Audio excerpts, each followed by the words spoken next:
Ambassador Zalmay Khalilzad, the former U.S. ambassador to the United Nations. Ambassador, namaste. This is Anand Narsimhan here. Thank you for your time.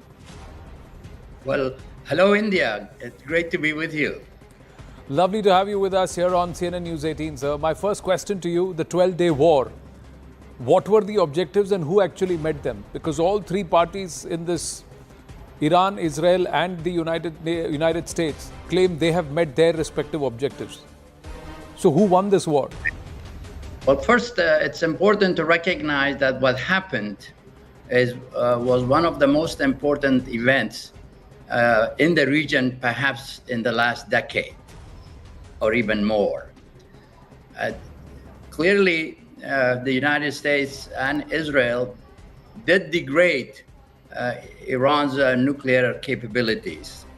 Iran has been seeking a nuclear capability for the last several decades, and it was making progress.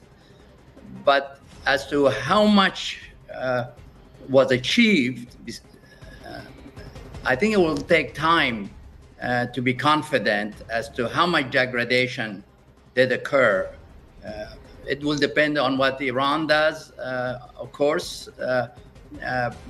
but in terms of allowing IAEA to determine what has happened, there is some uncertainty.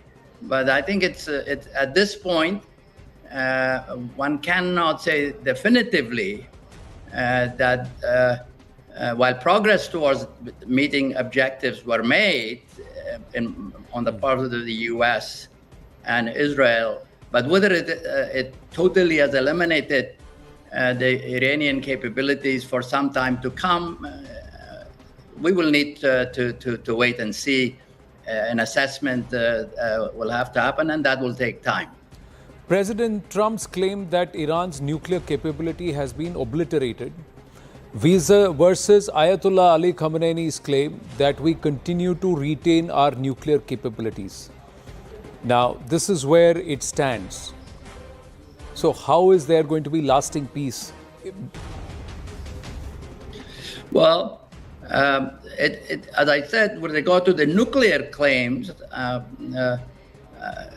there's no question that what the U.S. did was extraordinary, coming all the way from the United States, attacking with relative precision the targets that it had selected and return safely home.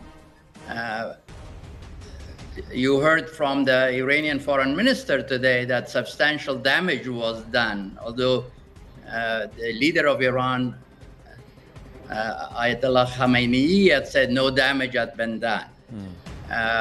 And the IAEA leader said that he also believed that the centrifuges in Fordow, which was the main enrichment facility, is no longer active.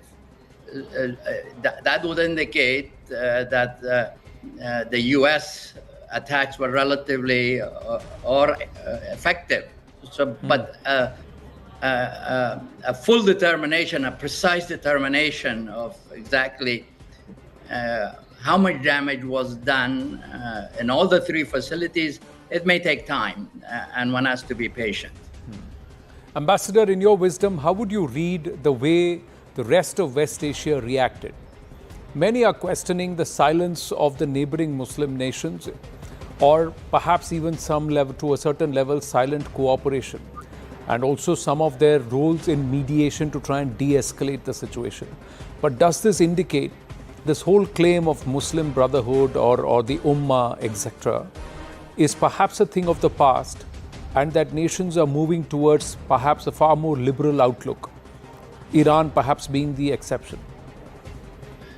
It is true that over the past several decades, state nationalism in the Middle East, and the Islamic countries of the Middle East, has gained at the expense of Pan-Arabism, which at one time under President Nasser's era, several decades ago, was the driving force. Then Islamism became, after the Iranian Revolution in particular, and what happened in Afghanistan with the Soviet invasion, gained. But in recent years, state nationalism has gained, and many of these Islamic conferences are, although symbolically important, but in reality have not been very effective in making decisions that has bound states to particular courses of action.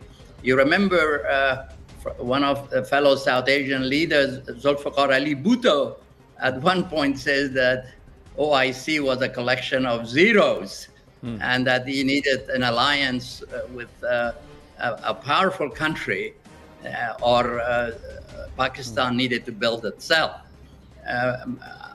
He may have exaggerated, but nevertheless, you can see in a statement like that the relative limited role that these organizations that indicate solidarity, that it can't do or has not done any more than that, for at least for the last several decades.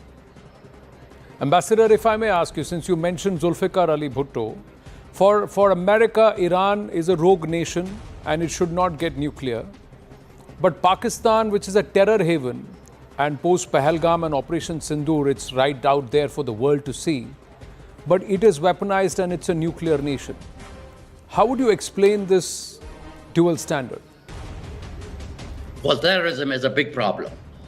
We have suffered from it while we were in Afghanistan, and we have suffered from it in the United States. We fully support India's stand that terrorism as an instrument of policy, it must stop. And that is a very legitimate stand. No nation in the region or anywhere should use terrorism as an instrument of policy.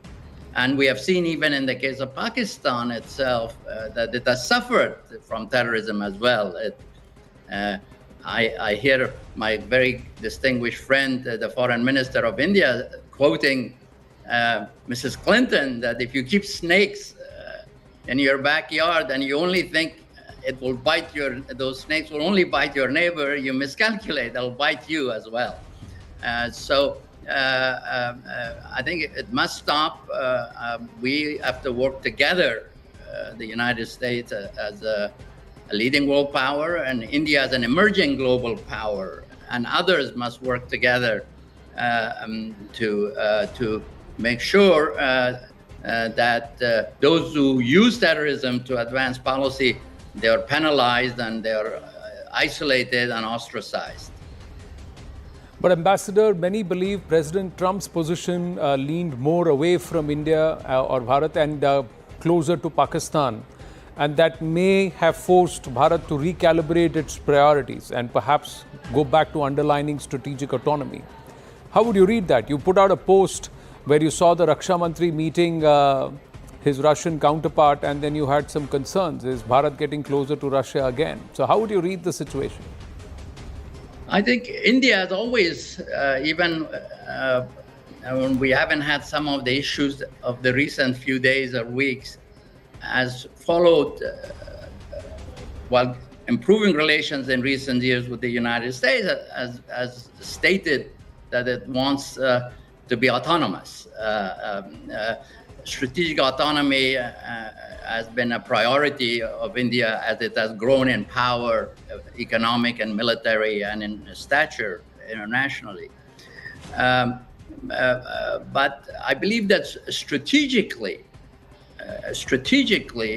although these episodes come and go, events, we, the United States and India, have a lot in common, especially in the current circumstances, and that is what to do with the rise of China as the global rival of the United States. I remember that when we were in a global rivalry with the Soviet Union, we moved closer to China and contributed a great deal to China's economic growth. And therefore its military power.